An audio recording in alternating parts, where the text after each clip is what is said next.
We don't care. The United States and NATO, we do not care how many Ukrainians die. Not civilians, not women, not children, not soldiers. We do not care.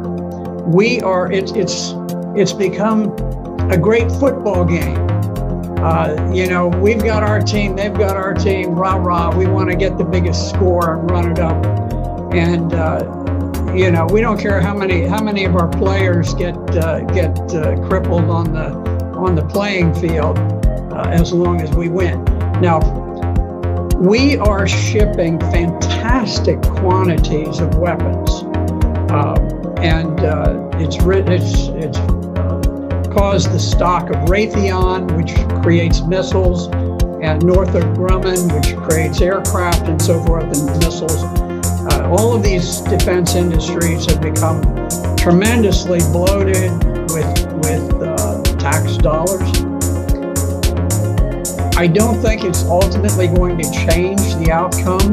I think that Russia will prevail. The Ukrainians are in a very awkward strategic position in the east, if you look at the way that this unfolded, President Putin made a desperate effort to stop the march towards war.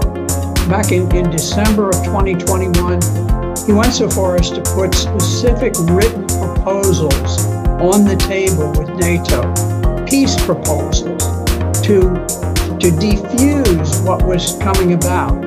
Because at this point, Ukraine was massing troops to attack the Donbass.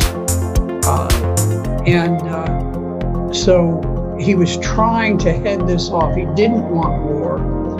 And NATO just blew it off, just dismissed it, never took it seriously, never went into serious negotiations.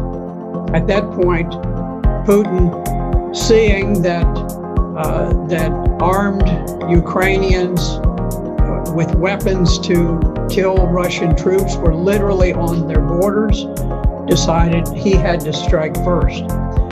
Now you can see that this was not some pre-planned attack. This was not like Hitler's attack into Poland, where the standard rule of thumb is that you always have a 3-to-1 advantage when you are the attacker. You have to mass 3 times as many tanks and artillery and planes and men as the other side has. In fact, when Russia went in, they went in sort of with what they had, what they could cobble together on short notice, and they were outnumbered by the Ukrainian forces. The Ukrainian forces had about 250,000. The Russians had perhaps 160,000.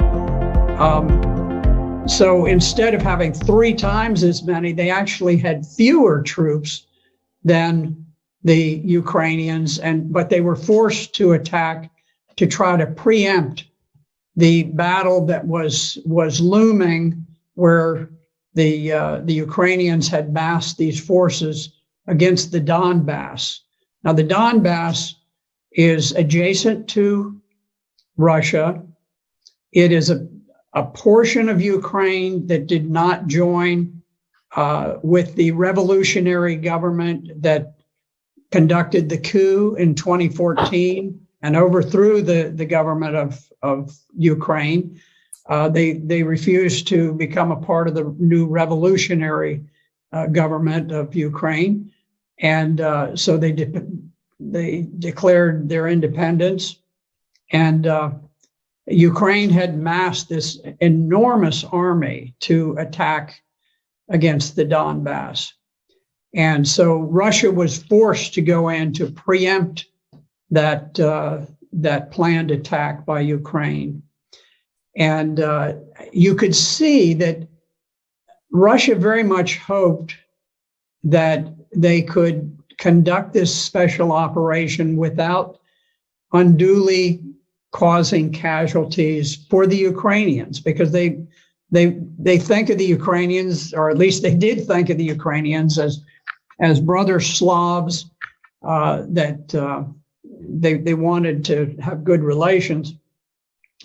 But there was a famous picture with a Russian tank that had been stopped by a gathering of maybe 40 civilians who just walked out in the road and blocked the road, and the tank stopped. I can tell you, in Vietnam, if we had had a bunch of people who stood in the way of an American tank going through, that tank would not have slowed down in the slightest. It wouldn't have honked a horn. It wouldn't have done anything. Wouldn't have fired a warning shot. It would have just gone on. And I think that's more typical. I'm not criticizing the Americans. I was there and I was fighting, and I probably would have driven the tank straight through myself.